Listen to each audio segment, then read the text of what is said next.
Um outro momento importante no desenvolvimento da família é quando uma terceira pessoa entra na relação. Aí melhora.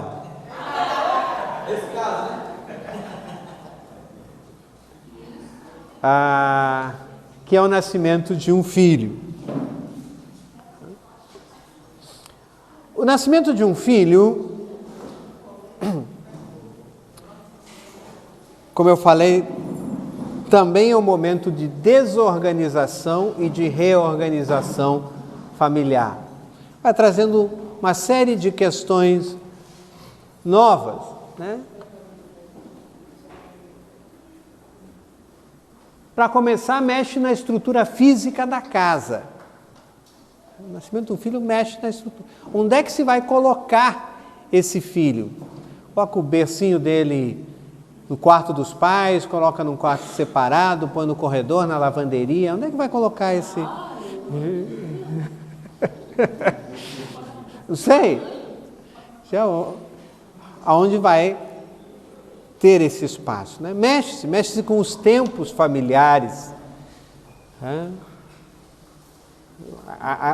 O bebê imprime um novo ritmo, mexe-se com os afetos, com os diálogos, né? Começa a se ter aquele modelo do diálogo do cotovelo.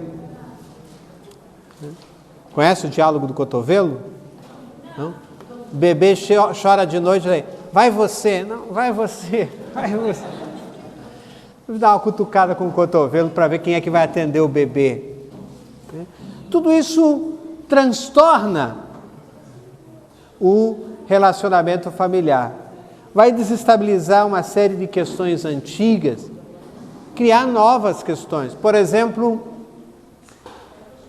digamos que um casal seja aquele casal que teve uma dificuldade até ajustar a questão do uso do tempo livre.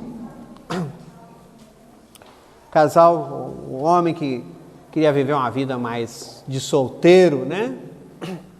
E depois de muito diálogo conseguiram agora, tá bom, ele deixou de ir fazer o happy hour todos os dias com os seus amigos. Põe em diálogo. E daqui para diante, então, ele passa a... Como ele gosta de sair, não ficar em casa, ele resolveu, então, em vez de fazer um happy hour com um amigo, pelo menos uma vez por semana, sair com a esposa para ir ao cinema, para ir curtir, para ir passear, tomar um lanche. Chegaram a esse acordo. Nasceu um filho, já não tem mais essa mobilidade. Como é que vai deixar o filho se a gente sair toda semana para ir no cinema? Não dá para levar o filho no cinema, ele chora no meio do filme, atrapalha. Não dá às vezes para deixar sozinho, mama no peito, como é que vai fazer? Mudam. Muda todas as questões aí estabelecidas. E vai surgir novas questões.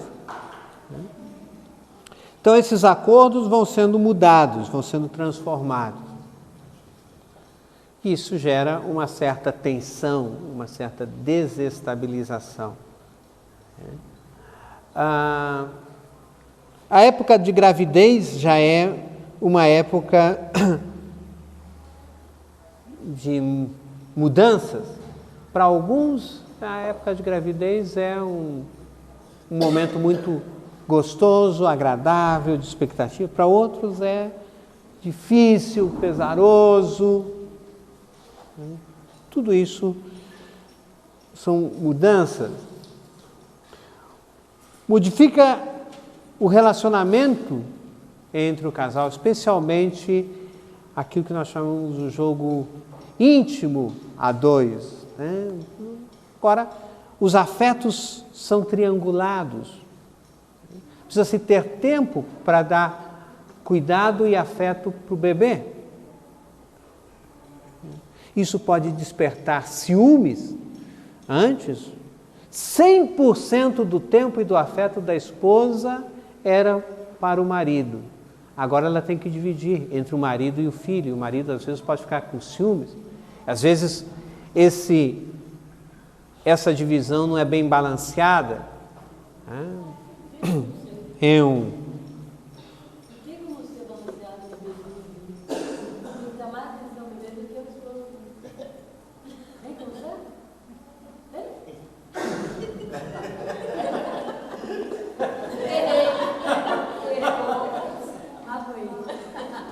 Veja, e isso aqui pode causar muitos problemas, quando se acredita de que, bom, agora o foco é o bebê, o marido que se lasque. Tem que ser uma coisa equilibrada. Claro que o bebê demanda atenção, demanda cuidado, mas não se pode colocar a relação conjugal num segundo plano. Muitos casais, quando se tornam pais, pai, mãe, às vezes esquecem que também são marido e esposa. Diz que o papel parental é priorizado em detrimento do papel conjugal. E isso é muito, muito perigoso para a relação. Por quê? Porque papel parental tem data de aposentadoria. Você vai cuidar do seu filho por 15, 20 anos. Depois, joga para fora do ninho, para ele se virar sozinho. O marido e a esposa é só quando a morte separar. Então, tem muitos casais que focam demasiado na relação com os filhos, e daí quando os filhos estão adultos, os pais não querem que os filhos saiam. Arranjam um jeito de segurar os filhos não saírem, não permite que os filhos se tornem plenamente adultos. Por quê? Porque eles não vão saber o que fazer como casal. Porque não são mais casal. Depois de 20 anos, são dois desconhecidos vivendo debaixo do mesmo teto. Tem um filme muito interessante que vale a pena assistir, para quem não assistiu, chama-se Armações do Amor, que é uma comédia romântica, aborda bem esse tema. O rapaz vivia com os pais, o começo do filme é muito interessante, ele acorda ali, levanta e entra no banheiro para tomar o banho dele. Quarto, ele tá uma bagunça, pacote de bolacha, biscoito jogado no chão. Ele sai do quarto, a cama dele está arrumada, o chão está limpinho, a roupa que ele vai vestir já está prontinha, dobrada em cima da cama. A mãe fez tudo por ele. Aí ele desce para tomar café, já tem o suquinho pronto, já tem tudo para ele dar na mão. E aí o rapaz não quer casar. Ele arranja as namoradas, quando a coisa começa a ficar séria, daí ele traz elas para dormir na casa, e é muito engraçado porque aparece uma cena, ele está na cama com a namorada, de repente o pai abre a porta: ô filho, desculpa, eu só vim ver se você já chegou. A garota fica parada: você mora com seus pais? Ele diz: moro, algum problema? E ela sai correndo.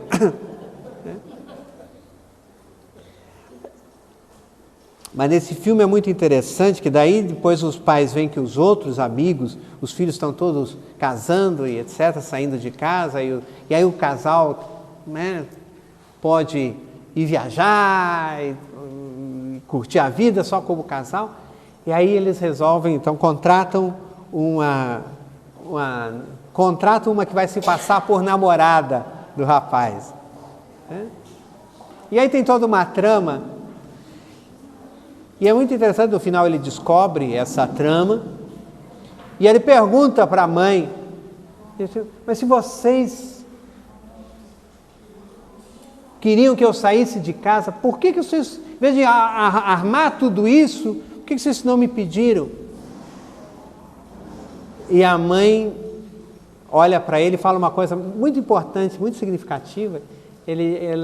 A mãe diz assim, é porque depois de todos esses anos aí, eu não tinha mais certeza se seu pai ainda ia querer ficar comigo.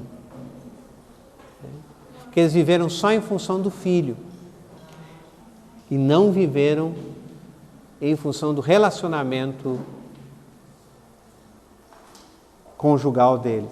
Então, é muito importante fazer esse balanço, né, dos afetos, das atenções que precisam ser equilibradas entre aquilo que é para o filho e aquilo que é para o cônjuge. Agora não estamos mais vinculados com os pais, né? Que antes eram uma ameaça para a relação, no começo da relação, precisa se tornar autônomo. Agora, às vezes, se torna um vínculo com os filhos, que também se torna uma ameaça para a relação. E novos papéis aí são criados na família. Nós temos aqui a família do Denis, né? O pai José, a mãe a Ana, o irmão Fábio, e temos a família da Júlia, o pai é o Túlio, a mãe é a Maria. Aí o Denis casa com a Júlia e nasce o José Mário. Forma-se uma nova família aqui. Olha o Zé Mário aí. Quem é o Zé Mário?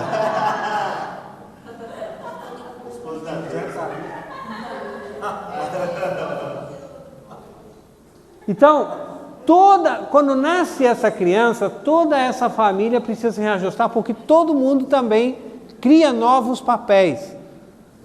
Tem papel de tio, papel de tia, papel de avô, papel de avó, primos, todo mundo ganha novos papéis dentro da família. E precisam ser ajustados.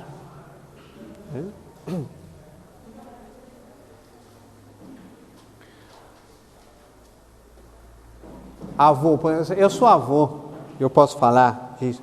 Mas qual é a melhor definição que existe de avô? Não de avó, avô, homem. Avô é um burro bravo que o filho amansa para o neto montar.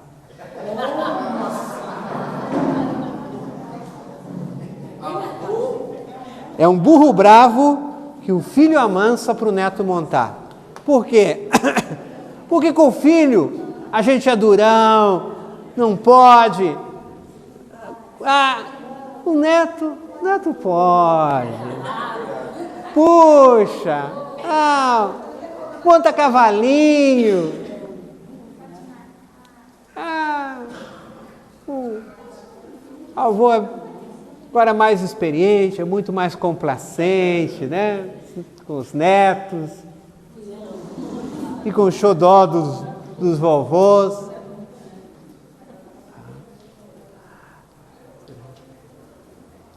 É isso, né? E avô é isso mesmo. Os avós não são para educar. Quando minha primeira neta nasceu, eu falei para o meu genro, bem seriamente, disse: você tem uma vantagem em relação a mim. Aproveite bem essa vantagem. Você tem 6 dias para educar a sua filha. Eu tenho só 1 para estragá-la. Então, aproveite que eu vou fazer bem o meu papel. Faça bem o seu. E é isso. A avó não é para educar, a avó é para estragar mesmo. Né? Aí você chega na casa do avô no domingo, antes do almoço, e o avô diz, tá uma balinha. Não dá bala para ele. Antes do almoço vai almoçar. Resposta clássica do avô. Eu sei. Não é assim? Não é assim? Eu sei o que eu estou fazendo. Eu já criei filho, eu já sei o que...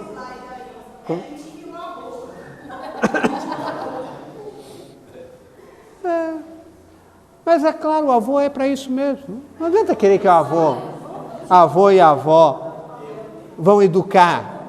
O avô e a avó já educaram, já cumpriram o seu papel.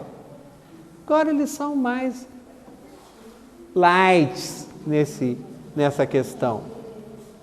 Então, o que não pode é essa família extensa começar a interferir na educação dos filhos.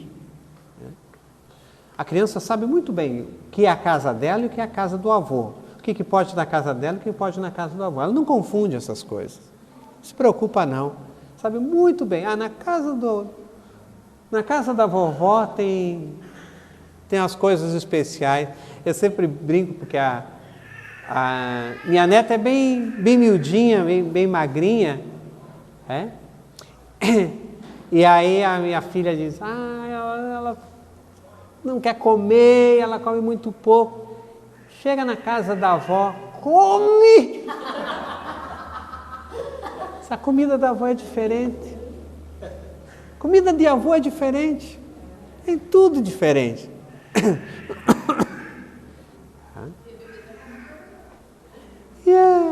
E é isso. Só não pode interferir, né? Tem muito avô, muita avó, que faz muito errado. Às vezes os pais estão disciplinando os filhos, daí o avô diz, não discipline, fica aqui comigo. É o meu netinho. Não. Zíper na boca e deixa os pais fazerem. Pais que têm o direito de educar como eles querem. Então, os papéis, como eu falei, tem que equilibrar. Papel de casal com o papel de pai e mãe. Mas esses filhos, esses bebezinhos lindos, assim, como é o nome do bebê? Sofia, uma menina, sabedoria.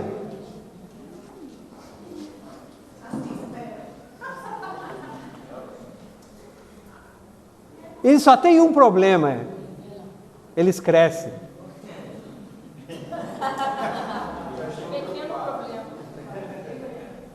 É tão bonitinho, né? Fofinho e tal.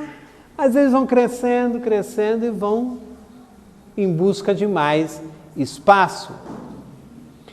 Os filhos começam a sua socialização fora de casa, os amigos, a escola. De repente, a mãe começa a se sentir não tão importante, não tão necessária. Antes ela é 100% necessária para a sobrevivência do filho. Daqui a pouco o filho... Não, mãe, eu quero ficar com meu amigo, você pode ir para lá. É um golpe no coração da mãe. Meu filho quer ficar mais com os amigos do que comigo. Eu dei tudo para essa criança. Como pode me tratar desse jeito? As crianças vão crescendo, sendo menos dependentes. Isso pode ser realmente frustrante para os pais. Os filhos vão se tornando menos dependentes. Mas lembrem sempre que o objetivo último da educação dos filhos é criá-los para a autonomia e para viver no mundo. Você não cria filhos para viver debaixo das suas asas a vida toda. É viver no mundo, não nos padrões do mundo. Viver no mundo Jesus disse, né? Vocês estão no mundo, mas não são do mundo. Nós temos que criar os filhos para eles viverem no mundo, sim. Não vão viver lá nas nuvenzinhas ou no céu. Vão viver no mundo. Precisamos equipá-los para isso. E aí o que a mãe vai fazer quando começa a ter mais horas livres? Cada vez mais horas livres. Às vezes nem para comer não vai depender mais da mãe. Dispensa o refeitório natural. Depois aprende a usar garfo e colher. E aí já não depende mais nem de dar comidinha na boca. Embora alguns pais insistam, né? Outro dia eu atendi um casal, um filho de 6 anos, que os pais, ele só comia se desse comida na boca. 6 anos. Isso pode motivar a mãe a buscar mais ocupações fora do lar, se já não tinha. Reestrutura. Vai mudando de novo os acordos estabelecidos. Família é isso, constante mudança. Quando você pensa que a coisa estabilizou, já entra numa nova etapa, já bagunça tudo de novo. O equilíbrio se dá na mudança, se dá no movimento, não na estagnação, não na coisa parada. E aí os pais vão ter que lidar com essas pautas estabelecidas para a educação dos filhos. Né? Com essas mudanças todas, aquilo que é adequado para uma idade vai se tornando inadequado para outra. Quando os filhos têm 6, 7, 8 anos, você chega num domingo de tarde e diz para os filhos: vamos passear com o papai e mamãe no parque?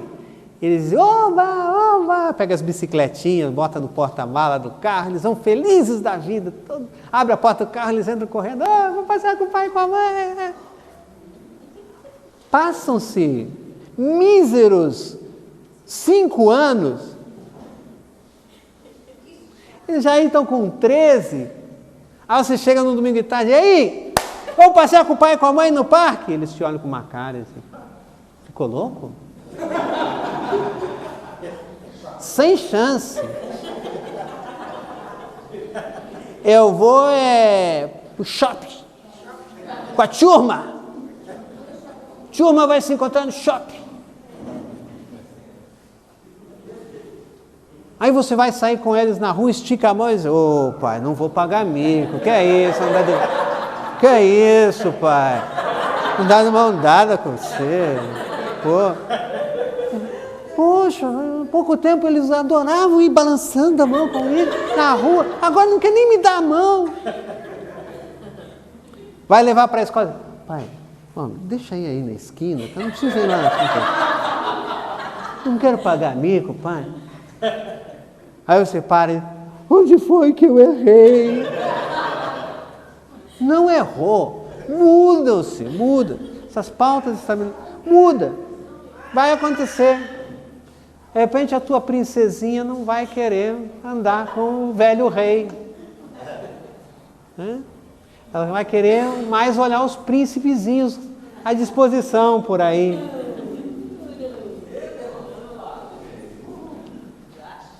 E aí, lidar com todas essas pautas, ir adequando isso. Mas não se preocupa, não. Passou essa fasezinha ali intermediária, aí eles voltam querendo andar de mão dada, até engaixado no braço. Não se preocupa, não. Depois dos 17, 18, as coisas voltam aos seus padrões normais e naturais. Então, essas diferenças evocam algumas crises que precisam ser manejadas. Com maior ou menor sucesso, né? Se a gente não maneja bem uma crise, isso pode gerar alguns sintomas. Sintomas de rebeldia, ou algumas coisas mais fortes, como o adolescente e a adolescente se meterem em comportamentos, em condutas socialmente inadequadas. Tudo isso pode transtornar a estabilidade e a harmonia dentro da família. Na adolescência, os pais são muito questionados pelos filhos com os seus valores. Por quê? Porque o filho está avaliando a consistência dos valores que os pais colocaram. Isso aí, você estabeleceu como objetivos e metas de vida, vale a pena?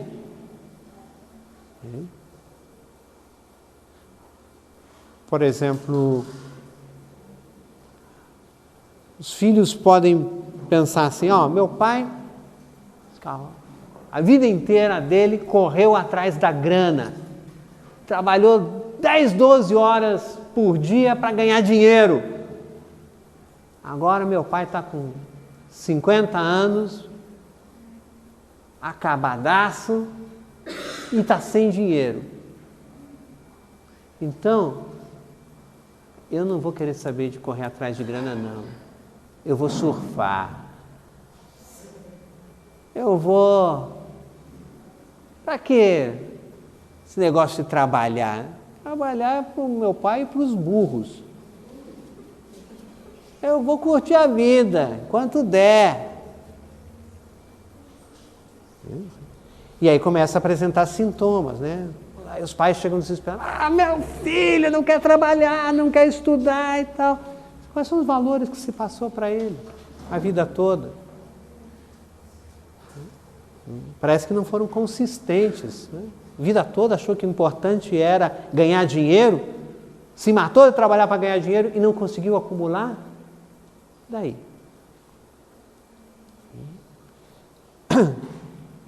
Então, os filhos vão botando em xeque essas questões e vão apresentando comportamentos, às vezes, contraditórios. Ou, às vezes, o pai conseguiu acumular um monte de grana, mas vive de uma forma infeliz.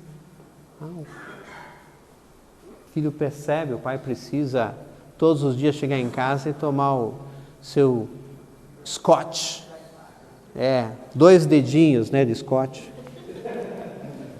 On the rocks. E aí o filho diz, um monte de dinheiro, para que serve dinheiro? Dinheiro não ajudou a trazer nenhum benefício para a nossa família. Vamos torrar o dinheiro. O filho começa a roubar de casa e gastar em drogas. E o pai fica desesperado. Quanto mais o pai tem, mais o filho começa a detonar.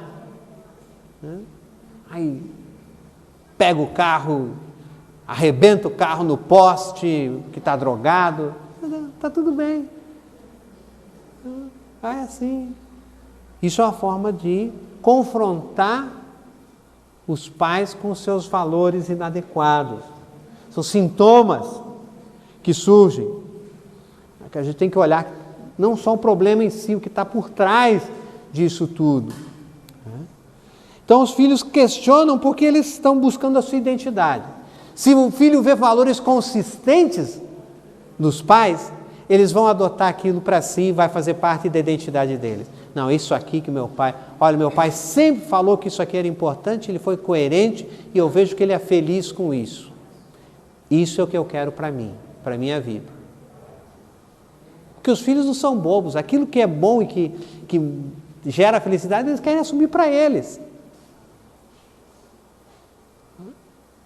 Aquilo que não é bom, eles descartam.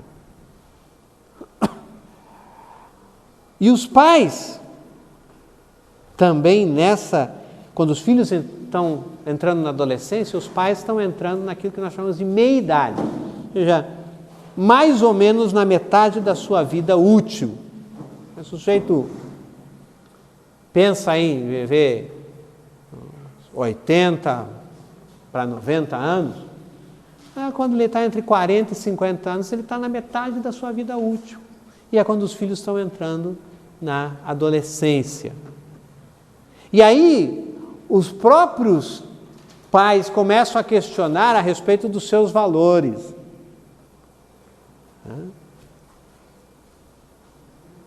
Será que tudo aquilo que eu persegui a vida toda valeu a pena? Tem consistência? Ou, como chegou a conclusão de Salomão, né? Foi tudo correr atrás do vento. Quais são os meus valores? E aí se dão conta de que uma mudança nessa etapa não é tão fácil assim. Já não tem tanto vigor físico para começar novos empreendimentos, novas coisas. E começa-se uma crise, que é chamada crise da meia-idade. Pode ser exatamente a idade que demarca o fim de alcançar certos sonhos.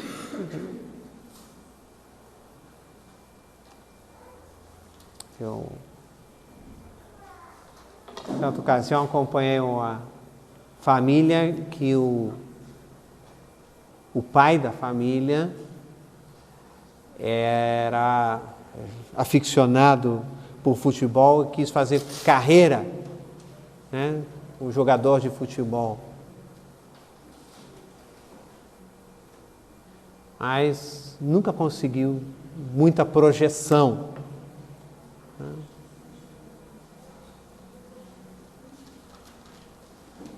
O máximo que conseguiu foi jogar uma temporada em times de segunda categoria, aí tipo Atlético Paranaense. Os times que vão cada vez decaindo mais para ir para a Série B. E aí quando o cara chegou com 36 anos, ele estava jogando lá no time da segunda divisão do campeonato catarinense. Aí ele viu que o sonho dele, já Elvis, 36 anos, já Elvis,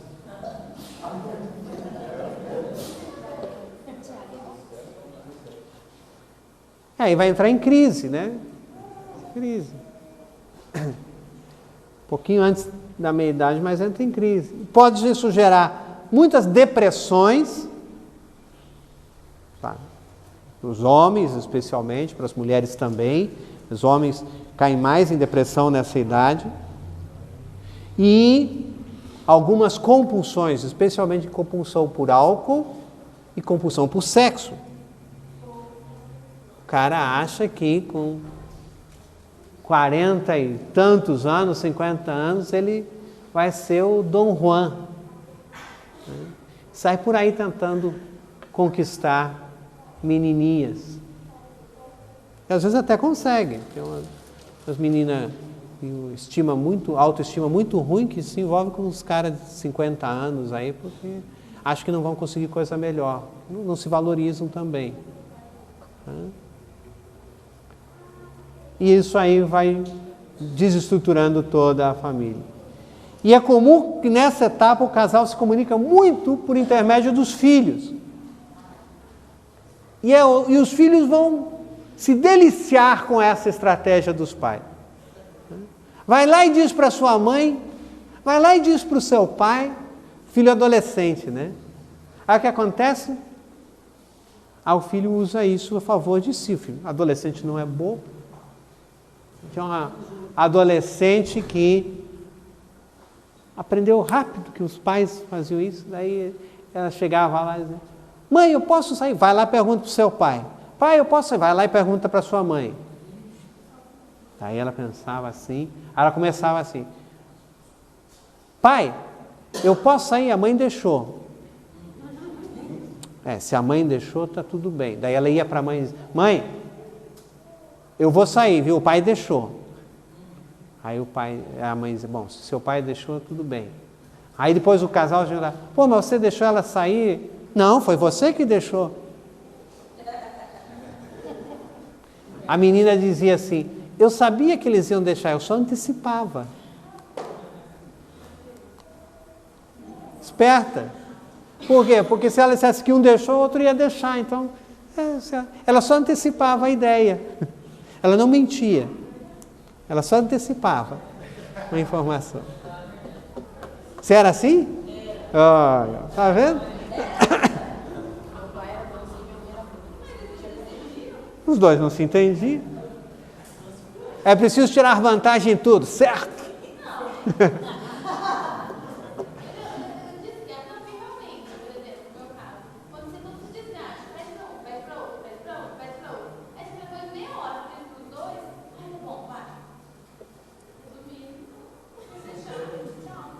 Bom, pronto. Isso foi quando? Começo desse ano? Ano passado? Você tem que já fez 15? Tem 23. Ah, contar a história, 23.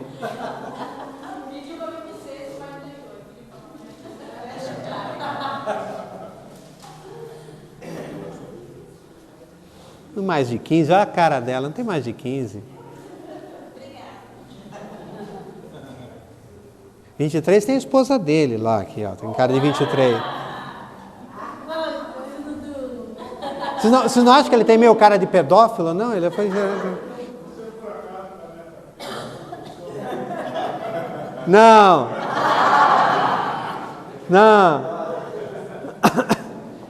Então, tudo isso faz parte desse momento da adolescência, né, que pode desestabilizar todo o sistema por falta de diálogo, falta de comunicação. E aí, chega a hora de cair fora. Os filhos se casam e tem que cortar esse cordão umbilical. Olha lá a mãe chorando, olha o pai chorando lá. Cortar o cordão com a filha, tem que cortar. Tá vendo que você vai ter que passar? Entregar sua princesinha para um cara. Um Agostinho Carrara da vida.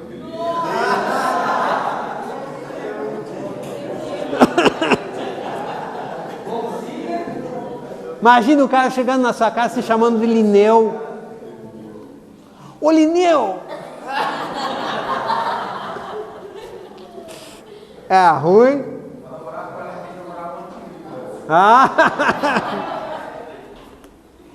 O conselho que eu dou: Rossi e Taurus são boas marcas. Rossi e Taurus são boas marcas. Espingarda, para afastar os urubus. Mas é isso, os filhos se casam e saem. De repente, aí ó, o ninho fica vazio. Fica vazio. E é hora também de renegociar o sistema conjugal. Não para. Agora como um sistema de duas pessoas.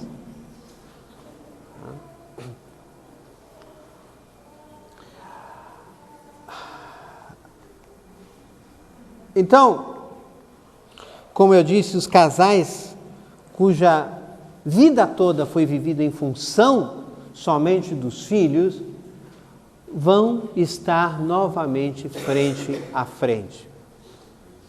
E se eles não trabalharam e não desenvolveram o relacionamento conjugal ao longo desses 20, 30 anos, eles podem se ver como estranhos, né? E não terem motivação para continuarem juntos. Muitos divórcios que acontecem na faixa de 25 a 30 anos de casado. Por quê? Porque os casais viveram em função dos filhos e quando eles vão embora, o mais marcante desses foi de um casal. O marido era diretor de acampamentos de cristão, a esposa regente do coral, e eles marcaram a data do divórcio para 2 semanas depois que o último filho voltasse da lua de mel e fizeram assim.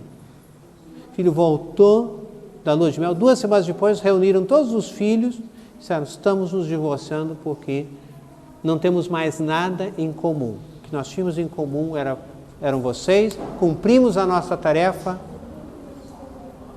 acabou. Então,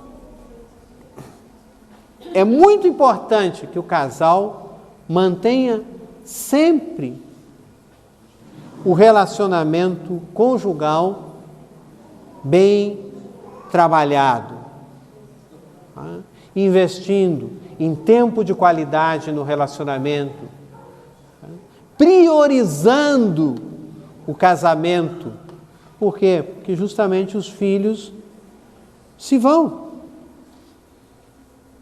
E o cônjuge é para ficar. O meu filho está fazendo doutorado na Alemanha e ele foi para lá, ficou 1 ano lá, voltou no ano passado.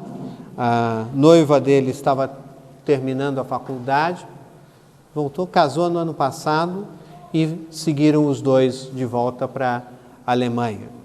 E aí eles casaram e no dia seguinte já viajaram, foram passar a lua de mel lá. E aí, claro, aí nós fomos nos despedir no aeroporto, né? Os pais dela, nós, tem mais alguns amigos que foram lá também, outros parentes. E aí quando eles entraram para a sala de embarque lá, acenando, tchau. Aí eu virei para minha esposa, olhei bem para ela e disse: enfim sós. Sim. Porque essa coisa assim de dizer enfim sós quando você casa, não é verdade, porque você vai ter mais um, depois mais 2, às vezes mais 3. Realmente, você vai curtir a vida quando o último filho se casa. Aí você está sozinho para curtir, né? E ainda mais quando você tem filho cedo e é jovenzinho como eu, por exemplo, assim, você tem muita coisa para curtir pela frente. Agora sim, você não tem mais preocupação com o filho, eles se viram sozinhos. Está só você com a sua amada em casa. E curte. A gente pode fazer o que quiser, na hora que quiser, quando quiser. Ela viaja um monte comigo. A gente resolve, não quer fazer almoço, não faz, vamos almoçar por quilo. Se não quiser almoçar também, não almoça. Se quiser ir jantar, vamos jantar. Não quer fazer janta, vamos ali comer um lanche. Não tem obrigação nenhuma, é uma curtição. Isso que é importante. É mais difícil quando os filhos se tornam adultos, quando só tem só o pai ou só a mãe, seja por morte ou por separação. Tá? A saída do último filho, nesse caso, pode ser muito ameaçadora, é a previsão de uma velhice solitária. Por isso é muito importante também desenvolver uma boa rede social de apoio. Ter amigos, porque senão vai se fixar muito no filho ou na filha e não vai deixar o filho ou a filha crescerem de forma independente. Precisa ter amigos. Eu tenho uma senhora na minha igreja, eu falo para ela que eu cito ela muitas vezes nas minhas palestras. Ela criou os filhos, independente, enviuvou, gente simples, né? Ganha, acho que um salário mínimo, vive, tem um apartamento, ganha de pensão do ex-marido, é um apartamentozinho que ela vive, simples, tal. Essa mulher, junta os troquinhos dela, pá, vai em excursão de terceira idade, faz amizades e tal. Nunca está nos pés dos filhos. Ela tem, acho que 75 anos. Você olha para a cara dela e diz que ela tem uns 60. Tão jovial que ela é. Eu digo para ela, você é um exemplo para mim. Tem gente que não parou, cria amizades, vai, visita os amigos, tem atividades. Essa gente não envelhece. Está sempre jovial. Aqueles que se apegam, ficam enfurnados dentro de casa, fazem mais nada, acho que quando o filho casou a vida acaba. Cuidar, né? E os filhos vão se tornando adultos, tem as cerimônias de graduação, que servem como uma espécie de ritual, que vai conscientizando os pais de que os filhos estão ficando adultos, e também logo vai ter mudanças para manejar com o papel de avós, né?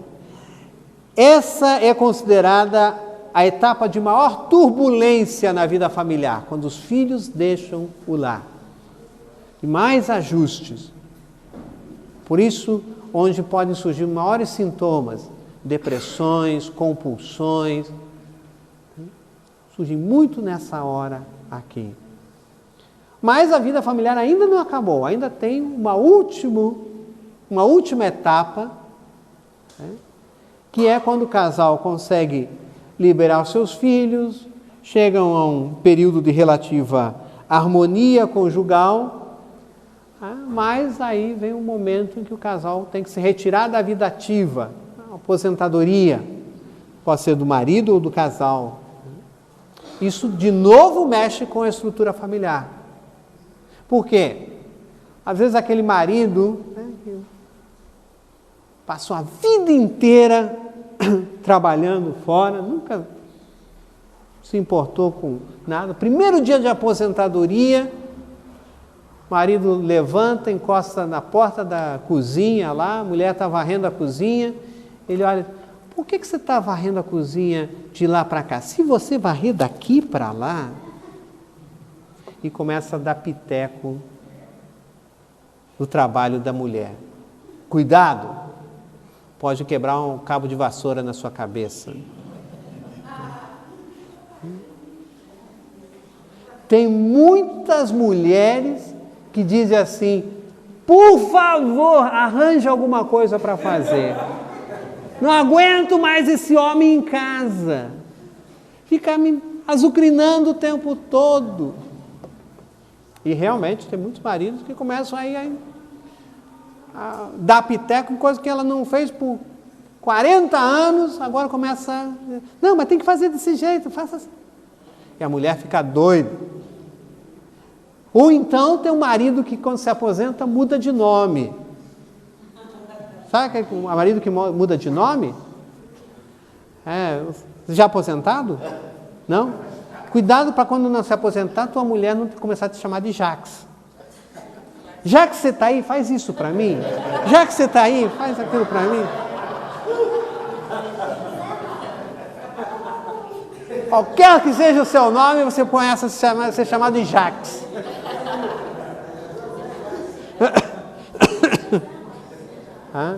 Então pode complicar, né, a relação, porque vão estar 24 horas juntos e o marido pode se tornar um intruso.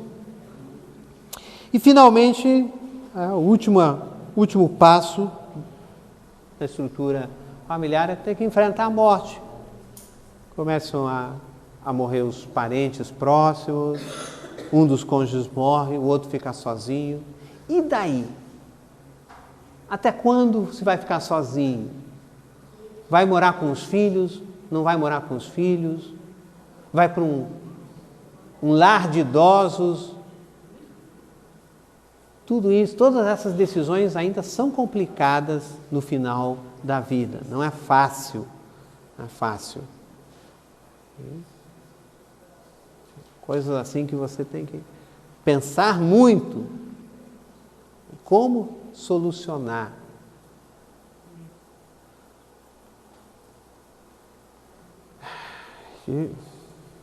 Enfim, essa é a dinâmica da vida familiar. É um ciclo que começa com se conhecer, namoro, noivado, casamento, tempo sem filhos, casal com os filhos pequenos, os filhos adultos, ninho vazio, final da vida ativa, viuvez, morte. Esse ciclo que se renova a cada geração. Cada nova geração esse ciclo vai se renovando. O objetivo de todo esse ciclo é criar vínculos solidários. Deus nos criou seres relacionais. Significa criar interdependência, conciliar a individualidade com a intimidade com o outro. Não se pode anular a individualidade, mas tem que crescentemente desenvolver a intimidade para se chegar à unidade. E a família é essa unidade necessária para o nosso crescimento. Uma unidade que Deus honra, porque é o projeto e o plano dele para o ser humano. Amém? A gente deve, claro, que resumir algumas coisas. Podíamos ficar aqui uma semana falando só sobre isso, mas a gente tem um tempo limitado, mas espero que algumas dessas ideias possam ter ajudado vocês também a repensarem também as questões a respeito de família, de por que essas mudanças geram essas crises de passagem e como elas são necessárias para seguir adiante, né? Cada vez crescendo mais, para chegarmos no final da vida de uma forma agradável, uma forma tranquila, harmoniosa, né? Deus possa abençoar cada família de vocês, o ministério de cada um de vocês, né? Aqueles que estão na escola da família estão com certeza desejosos para aprender cada vez mais sobre família, né? Para executarem um ministério muito legal. Que Deus abençoe a todos. Obrigado.